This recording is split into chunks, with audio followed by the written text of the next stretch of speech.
All right, let's jump right in. We are about to explore what might be the most pivotal chapter in the entire Bhagavad Gita. Chapter 9. Lord Krishna himself calls this the most profound knowledge. So this isn't just another lesson. It's framed as the ultimate secret, a revelation that if you really get it, promises to change your entire perspective on reality. So, here's how we're going to break it all down. First, we'll look at what makes this secret so sovereign, so special. Then, we're going to wrestle with the central divine paradox of existence that Krishna lays out. From there, we'll see the two very different paths of belief that emerge from this idea. We'll then explore the absolutely breathtaking concept of the divine being in literally everything. And we'll wrap it all up with the ultimate promise Krishna makes to those who follow this path. Okay, so let's set the stage. Remember, Arjuna is standing on a battlefield, completely paralyzed by doubt and despair. Krishna has been guiding him, but now he's about to share something special, something reserved only for a sincere seeker. This is the knowledge meant to cut right through all that confusion and give him ultimate clarity. And Krishna kicks it off with this incredible promise. He says, "To you who do not cavil." Now, cavil basically means to nitpick or find fault.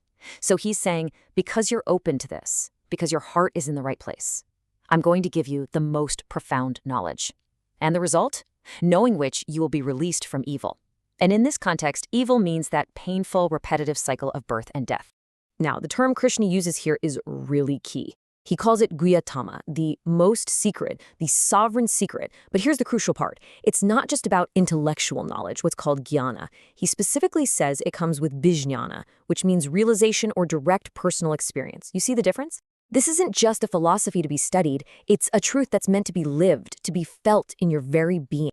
And right away, Krishna sets up a contrast. This knowledge is a gift, but you have to be ready to receive it.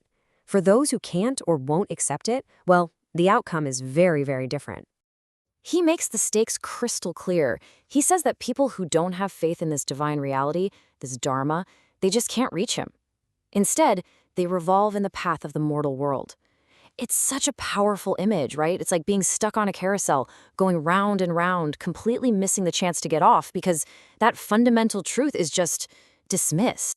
This leads us straight into the philosophical heart of this chapter.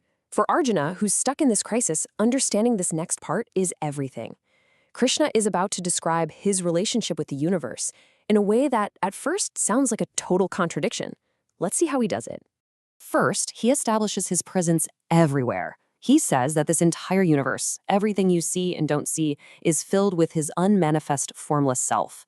All beings, every single one of us, exist within him. So you can think of the divine as the very fabric of existence itself. But then, and you have to listen closely, in the very next line, he flips it. He says, "But I don't abide in them." And then even more confusingly, he says, "Nor do the beings dwell in me." Wait a minute. Didn't he just say they did? He tells Arjuna to look at my divine yoga, my divine mysterious power. And this is the paradox. He is totally within creation, and at the same time, he is completely beyond it, totally untouched and unbound by it. So how in the world do we wrap our minds around that? Well, thankfully, the ancient commentaries offer some fantastic analogies to help. First, picture a wave in the ocean. The wave is made of water. It exists in the water, but the ocean isn't limited to just that single wave, right? Or think of a clay pot. The pot is made from clay. You can smash the pot, but the clay is still there. The form is temporary, the substance is eternal. And finally, the wind and the ether, or space. The wind moves through space, but it doesn't really affect or change space itself. These help us see how one thing can contain another without being limited by it. And in fact, Krishna gives us his own perfect analogy to really lock this in. He says, "As the mighty wind moving everywhere ever rests in ether, in space, likewise know that all beings rest in me." That wind can be a tiny breeze or a massive hurricane, but it's always held within the vast, unchanging space.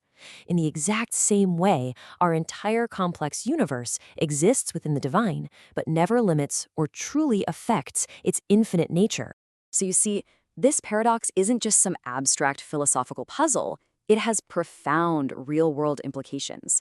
How we choose to see this reality, whether we see the divine spark in everything or just see stuff, well, that choice defines our entire life. And Krishna lays out two very distinct types of people based on this choice. let's just look at this contrast. On one side, you have the deluded, the mudha. They disregard the divine even when it appears right in front of them in a human form. And because of that, their hopes, their actions, their knowledge, it's all vain. It leads nowhere lasting because it's all focused on temporary, perishable things. They fall into a delusive, almost fiendish mindset. But on the other side, you have the great souls, the Mahatma Nastu. They have what's called a divine nature. They see God as the ultimate undying source of everything, and they worship with a mind that isn't divided. They are constantly devoted, always seeing that divine reality shining through all of creation. And this brings us to the absolute crescendo of the chapter. After explaining how he relates to the universe, Krishna is now going to declare what he is within the universe. And what he reveals is that there's absolutely nothing that is not him. Just listen to this incredible declaration.